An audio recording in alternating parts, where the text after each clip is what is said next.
What are we seeing there?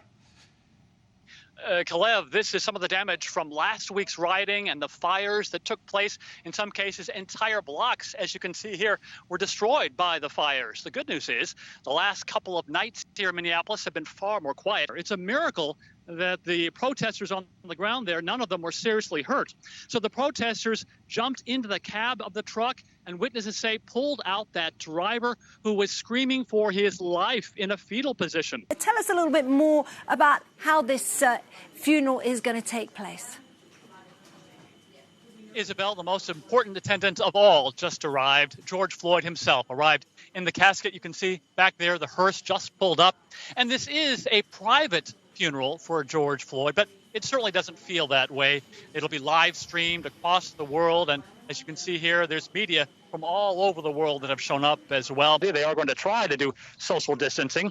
There are a couple of speakers up there you might be able to see that's blasting out the services inside to all these people on the street. And there are hundreds and hundreds of them out here to pay respects to George Floyd. Many of them are holding roses. In the meantime, some breaking news just in the last few minutes. At least 6 campaign staffers for Donald Trump have tested positive for the coronavirus here in Tulsa as they were getting ready for this big rally. They're leaving all kinds of things here. And, you know, even though all of these kind of look the same, all the flowers, there's a teddy bear there, the posters, the balloons, and each of these candles, they really do tell a story. Each one tells a story of the individual who thought enough to come up here today and last night to leave this. And that's the message that you're getting from a lot of people here. Just disgust. That's all. I think disgust sums it up pretty much here in Chicago. I'm on the street, actually, where this whole incident apparently happened back on January 29th. It all happened, police say, underneath the building where Smollett lives. And you can see it right there. It's a tall building right there. And police say it was back there in that tunnel area that Smollett and the 2 brothers carried out this fake attack underneath a surveillance camera. The problem was the camera wasn't pointed in the right direction. Michael Brooks spent the day after El Paso's worst ever mass shooting pleading with authorities for help finding his adult son. My son had Facebook my niece yesterday. Said he had been shot. He was at Walmart, been shot when the shooting happened. My niece went to ask him again. The phone hung up. Then came up here. They won't give me no information. I'm going to all the hospitals. I just don't want the bad news. We never heard back from Michael, but he headed here to a school which had been used as a place for reunifying separated families and is now a place for open grieving. Trying to digest it, trying to take it in, and they have survivor's guilt. You know, survivor's guilt sucks. And like Michael Brooks, all of El Paso is searching for answers. Shooting survivor Kendall Long also pleaded with authorities to get his wife's truck back, a truck she needs for work, from the locked down Walmart. The memories of what the couple went through won't soon go away. They were shouting, "Run, there's a shooter, he's shooting," and they were running inside the building. But the city is also trying to move forward. People lined up on Sunday to give blood for the shooting victims in the hospital. This location saw hundreds of donors who waited for hours on a scorching day to give blood. Folks even turned up to give the donors free food. Just to do my part in the community and give back to the victims and their families, you know, just to do my little part. And with nothing else to do, a lot of folks just started dropping off flowers at the Walmart. And Gabriel Gonzalez hopped into a truck, proudly showing the flags of America and Mexico, and started doling out water. I still feel in shock. Like, I really don't think that this happened here, but I mean, it did. So we're just trying to help out. And their thoughts on the shooter? He's someone to pity, to forget about, who failed to break them.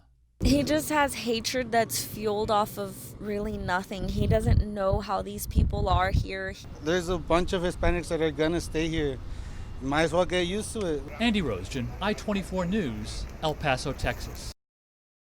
Was built by and for the white Christian people of this nation. Arthur Jones is a longtime Nazi-supporting, Holocaust-denying anti-Semite, and he doesn't care what you think. Do you deny the Holocaust ever happened? I just showed you all kinds of proof to prove to anybody with ability to think rationally that the Holocaust is what I said it was before. It's nothing more than an international extortion racket to bleed and blackmail, extort, and terrorize the enemies of the Jews into silence or subservience. Jones is also the Republican nominee for Congress in this suburban Chicago district. I'm not criticizing Jews as Jews. I'm criticizing the so-called Holocaust survivors who have been proven over and over again to be outright liars, and they're liars for profit. Jones and I had to meet in a park because no one in town, not even his own landlord, wants him around talking openly about his beliefs. But the animosity against Jews in particular, I mean, that's terrifying. Animosity from where? From you. It's not animosity. I'm just standing for the truth. The Illinois Republican Party, which still clings to its standard bearer, Abraham Lincoln, disavows Jones, demands he drop out of the race, and calls him abhorrent. The feeling is mutual. The Republican Party always put up some gutless wonder to drain votes away from me. Well, what they've set up here is what's called, I call it the two-party Jew party, queer party system. So how did this happen? Jones has run and lost numerous political races. 2 years ago, the Republican Party chased him away by invalidating many of his petition signatures in the race for this same seat. But this time, Republicans didn't even bother putting up their own candidate. And Jones quietly gathered enough valid signatures by walking door to door, presenting himself as a traditional social conservative, a veteran, and an opponent of foreign wars. He did not mention his beliefs. You're on the record. You've said that you don't believe the Holocaust. Forged records of Holocaust survivors are getting special Social Security benefit. His beliefs did become big national news a few weeks before the March primary vote, and yet even then, running unopposed, he still managed to pick up almost 21,000 votes in the primary. That's a depressing thought for the regional director of the Anti-Defamation League, which has been tracking and pushing back against Jones for years. The ADL's leader says that while the group remains non-political, state Republicans might have some soul-searching to do. As leadership, they need to make a decision in terms of where they want their party to go and what kind of messaging they want out there. The state Republican Party declined an on-camera interview, but they have said they will put forth their own Republican write-in candidate for November. That's a face-saving move that will needlessly cost them, since no Republican was ever expected to win anyway in this heavily Democratic district. And if he loses, Jones promises you won't hear the last of him. He's writing a book. Andy Roschen, I-24 News, Chicago. If you're a famous comedian today, then you probably walked through these doors yesterday. That's a young Bill Murray, and Rachel Dratch, and Tina Fey, and Steve Carell. Kids with big dreams on Chicago's Second City Theater stage, honing their improv skills for future stardom. Baker. Okay, here's how we bake the cake.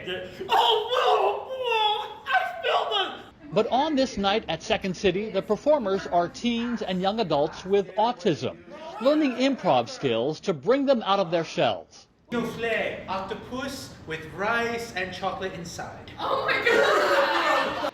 Who would have thought that improv performers, who live largely outside themselves, could reach kids who live largely trapped inside themselves? The heart of improv, it's just saying yes to another person. It's just saying, I see you, and I'm here with you in this moment. Nothing else in the world matters. Dan, get into a pose this time around. That's your pose? Not yet. All right, I'm gonna count down to 3. 3, 2, perfect. Second City started offering these weekly classes several years ago, and the change in students over time is sometimes dramatic. Zach Shields occasionally huddles in a corner all by himself, but when he's called on to perform, look out. Look at the car! But that woman actually was smoking and I lost control. It's great. Shows that you have to be creative. In fact, I think I've been more creative than I've ever been. Zach's mom loves watching his confidence grow. Zach goes to college, so in his classes, he's the first one to raise his hand. If he knows something, he will talk to the other students and try to engage them, and that's something new. These classes aren't tailored just to these students. These are the same improv classes that anybody off the street would get. And as Second City performers have been taught for decades, failure is always an option.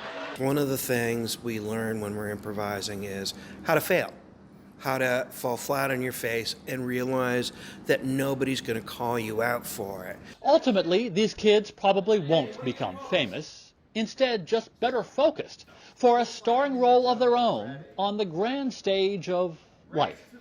Andy Roschen, I-24 News, Chicago.